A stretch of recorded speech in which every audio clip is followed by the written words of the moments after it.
Nasaktan at nanawagan nga ang isang 18 or isang fan sa nadinig nila na usapan ng Xiaomi staff kung saan ay tila hindi nga nagustuhan ng fan na ito ang sinabi ng staff. Ayon kasi dito ay tinawag daw na bakla ang mahalima or ang 5 miyembro ng SB19 kung saan ay sila ang tumatayo na mukha at ambassador ng Xiaomi Philippines at ngayon nga po ay nagpo-promote ng bagong version ng CP na Redmi Note 15 Pro. Narito po ang nasabing pag-call out sa Xiaomi Philippines ng nasabing fan. Mula sa Love Susan Facebook post, mga bakla naman ang mga yan. Hi Ninang at Xiaomi PH.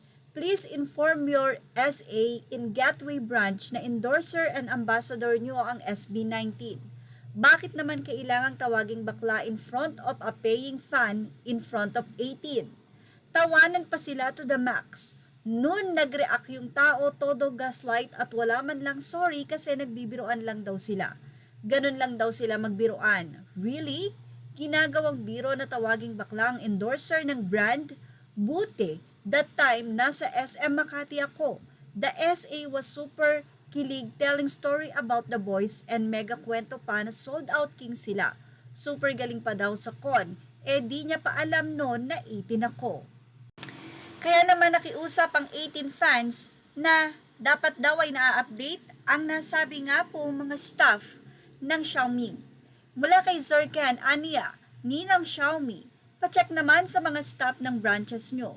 Endorsers nyo sinisiraan right inside your store. 18 pa ang customer, mga bastos.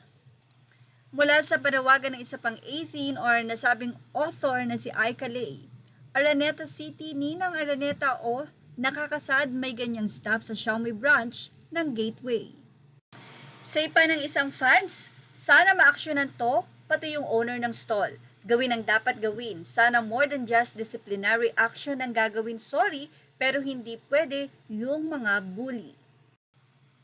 Mula naman sa isa pang fan, narito po ang kanyang naging suggestion or kidding aside. Aniya, what if mag-ipakuha lang ng phone sa kanila pero in the end, di pala bibili, hahaha. But kidding aside, regardless of whom they mock, mali pa rin yung ginawa nila.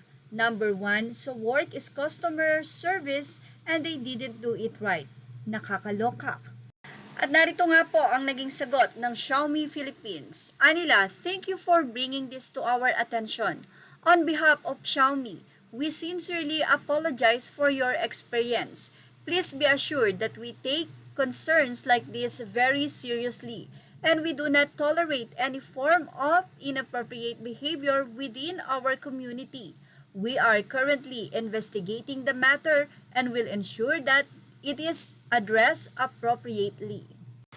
Well, masakit para sa 18 na madinig yon dahil unang-una, hindi nila kilala personally ang SB19 para sabihan ng mga ganong bagay. Kaya naman, para ito ay matapos at matuldukan, ay nag-call out na nga ang nasabing fan na mismo naka-experience ng ganong inappropriate attitude sa isang customer.